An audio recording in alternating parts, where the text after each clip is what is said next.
Thanks, Dick, and thanks, Colin. But I mean, we wouldn't be here without, and we wouldn't be doing this work without the full collective of everyone in this country doing this work. So we're proud of what we're doing, but wouldn't be doing it without linking arms with all of you. So appreciate that.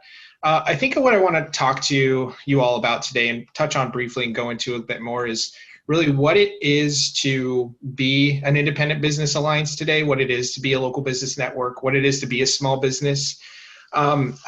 I take to heart, and our whole team prioritizes every single day, that it's our responsibility to train small businesses and help small businesses not only be innovative and the most creative and deliver the best services and customer service and unique products that you possibly can, but you also have to address social justice and racial justice issues, not only to remain relevant, but to be a leader in the community. It's not okay to just be a business that exists and facilitates whatever product or service you do. You have to step up and you have to address racial justice and social justice issues. So I'm going to tell two quick stories. And the first is that our founder and I and many people on our team speak to groups a lot. And we share the buy local message. We share all the work that we're doing and the deep equity issues behind this work. And after one talk that our founder gave, a woman was really, really inspired. And she went home and she said, you know what, I'm going to support my local grocer. I'm going to go out and I'm actually going to shift my money to a locally owned business. So she went out, she found her, local grocer in town, small local grocer. She goes in, she's like, I'm just going to get the essentials, eggs, milk, bread, potatoes, whatever it was, walks in and it's a total chaos. Lines, nothing is where it's supposed to be, can't even find anybody to ask any questions. Terrible, terrible, worst experience she's ever had. She goes home, she leaves, she doesn't even get what she was asking for or needed, and writes an email to the owner of the store. I can't believe I even tried to shop with you. I walked in, there were lines, there was a mess, I couldn't find anybody to ask questions to. All I wanted was eggs, milk, bread, and potatoes. I couldn't even get that. I will never be coming back. What did the owner do? Showed up at her doorstep that evening with her eggs, milk, bread, and potatoes and said, I am so sorry. When you came in, I had 3 people call out today. The store was a chaos. You're absolutely right, but I apologize. Here's the things that you needed. I hope that we can get your service back. Guess who's going to be going to that grocery store for the rest of her life, right?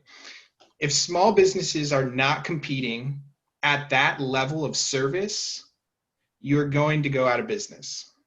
We have to train and we have to elevate the conversation behind how small businesses need to be delivering the best quality service that you possibly can, and you have to do that collaboratively.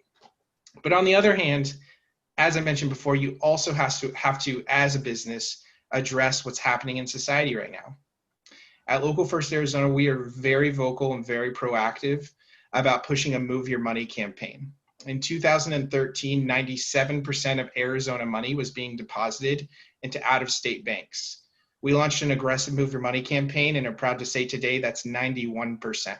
We've helped contribute to a 6% market share and more deposits going to local banks in Arizona. But one thing we decided to do this year is be very proactive about the why. It's not just because we want you to put more money in local banks and because they're local. It's because we know that the big banks have histories of redlining communities of color, not lending to communities of color, investing in private prisons, investing in coal and oil, and things that are not good for our communities. And we have to call out why putting our dollars into those institutions actually is going against progressing equality and equity for Black and brown communities. And so we put out a word. We said to all of our banks, what are you doing for diversity? What are you doing for Black Lives Matter? What are you doing to ensure that Indigenous and people of color are being invested in? And one bank called me back and they said, you know what? We don't feel that this is on brand with our bank. This is a little too aggressive. And so we're not going to be participating anymore. And so I called them back and I said, okay, well, I invite you to reassess that decision. I invite you to address racial equity. And that $10,000 check you sent us will not be deposited. It will actually be going in the shredder because Local First Arizona will not partner with an institution that is not prioritizing diversity and prioritizing equity and standing up for Black lives. And I truly believe that that type of decision, while it was difficult in time of COVID to not take a check like that, those are the types of decisions that small businesses need to step up and make. And we have to lead by example to help them do it. It's not just who you serve, it's how you serve them. And it's who you prioritize and how you make your services accessible to different communities and how you stand up for them.